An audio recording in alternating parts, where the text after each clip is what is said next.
ব্রাহ্মণবাড়িয়ার সরাইলে দুই পক্ষের সংঘর্ষে ৩০ জন আহত হয়েছে।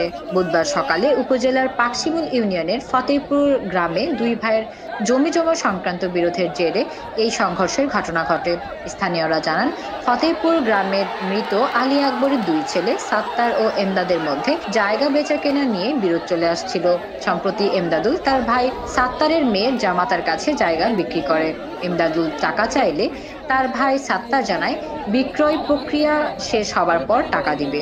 এ নিয়ে মঙ্গলবার সন্ধ্যায় মীমাংসার জন্য সালিশ বসলেও কোনো মীমাংসা হয়নি। বিষয়টিকে কেন্দ্র করে গ্রামের মানুষ দুটি পক্ষে বিভক্ত হয়ে দেশীয় অস্ত্রশস্ত্র নিয়ে আজ বুধবার সকালে সংঘর্ষে লিপ্ত হয়। সংঘর্ষে উভয় পক্ষের অন্তত ৩০ জন আহত হয়। আহতরা বিভিন্ন হাসপাতালে চিকিৎসা নেয়। ব্রাহ্মণবাড়িয়ার অতিরিক্ত পুলিশ সুপার মোহাম্মদ ওবায়দুর রহমান জানান, খবর পেয়ে পুলিশ ঘটনাস্থলে পৌঁছে পরিস্থিতি নিয়ন্ত্রণে আনে। বর্তমানে পরিস্থিতি নিয়ন্ত্রণে রয়েছে। এ ঘটনায় আইনগত ব্যবস্থা প্রক্রিয়াধীন।